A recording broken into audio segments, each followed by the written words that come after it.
So I'm gonna talk about Rambo.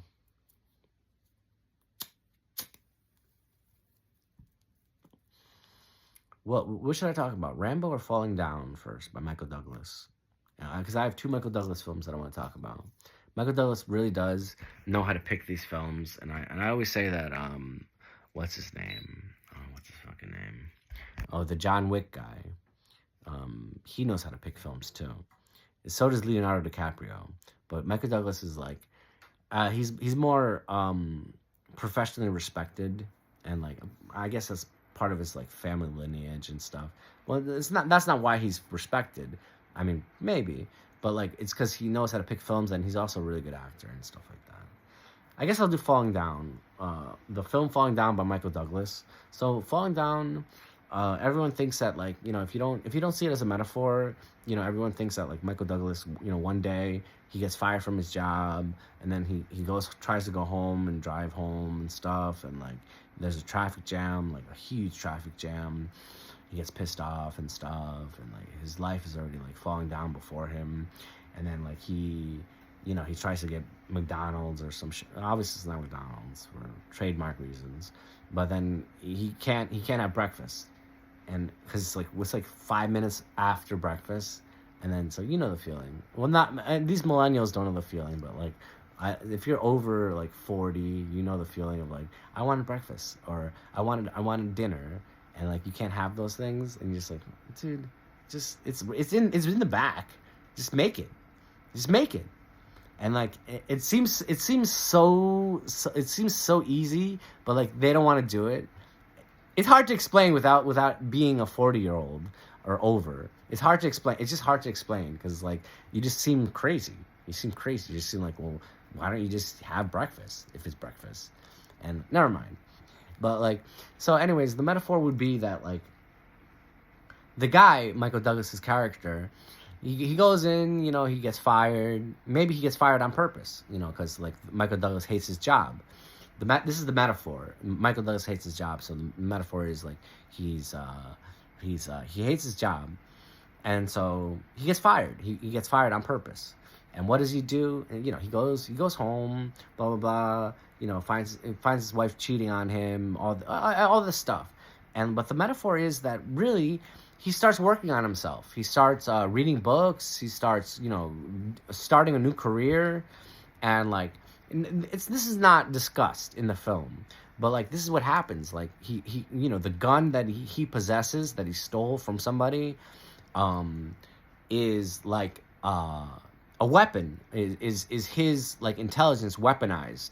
His intelligence weaponized. It's not a real gun. It's more like, oh, like I finally am like a 40. I'm finally like 59, or I'm fine, which is like the midlife crisis time. That's the exact age that you go through a midlife crisis, and like or 43, whenever, however old he was, but it's 43 or 59, and so he finally reaches the pinnacle of his life as a white male, but it could be a black male, it could be an Asian male, it could be a Hispanic male or a Latino male, and so he finally reaches that point, that plateau in the precipice of his career, where he's just like on top of everything, and like young girls. Look, I'm not talking about minors. I'm talking about like young girls like 18 and above are like hitting on him and staring at him and saying like, "Wow, I really think you're attractive." For some reason, and the girls don't even know why they think that the guy is attractive. They're just like, "Well, I think their natural instinct starts triggering them their like anatomy to say like, "Wow, I think you're attractive." And like all of a sudden, like the guy has like it's not a big head. He finally realizes how important he is, because like if you're a young male, then like I'm not saying you're useless to society, but like you're pictured as someone that needs to work on themselves, because like girls, if they're beautiful, they get a lot of things for free. And like I'm not harping on girls and how easy they have it, because I know girls don't have it easy, and like I'm just, this is like a precursor. Like girls don't have it easy, and like girls have it, in fact, a pretty difficult life, and I'm so that's just my precursor, whatever it is, um, explanation. Anyways, so guy, I'm just focusing on guys because this is the focal point of the film. So guys, so Michael Douglas's character, he starts getting more attractive to people, to men and women, and like so and there was a scene where a gay guy was staring at him, and he was like, "Well, what the fuck are you staring at?" And then so basically, seriously, so basically that's the thing that like guys starts getting a little like a little too comfortable with you, and girls start getting, well, it's not comfortable, it's like girls start being more aggressive towards you, and they start like showing their affection and their attraction to you. And then so and it's not like that for every male at that reaches that age, because it's like you have to like for instance, Michael Douglas's character was like a very he was a salesman. He was a traveling salesman, but like he was doing pretty well for himself. He was doing pretty well for himself, and the thing, at least that's the interpretation of the film, that he was doing pretty well for himself. He had a nice life. He was living in, I think it was San Francisco or something like that, which is a very expensive rent over there. At least back in the day, it wasn't that bad, but it was still bad compared to, it was still expensive. Not bad, it's still expensive. So basically, he goes, he starts realizing how important he is to jobs and like all that stuff. So I bet that the weapons that the way he killed people, and the way he was confronted by the cops, it was just like, if you think about how there's a poet and musician, a musician of Purple Mountains, and the Silver Jews. It's a band. The band is called the Silver Jews, and the guy has a lyric where he's like, basically fucked my way through Europe, and then they put me in the hospital for it. Not because of a venereal disease, but because of a mental.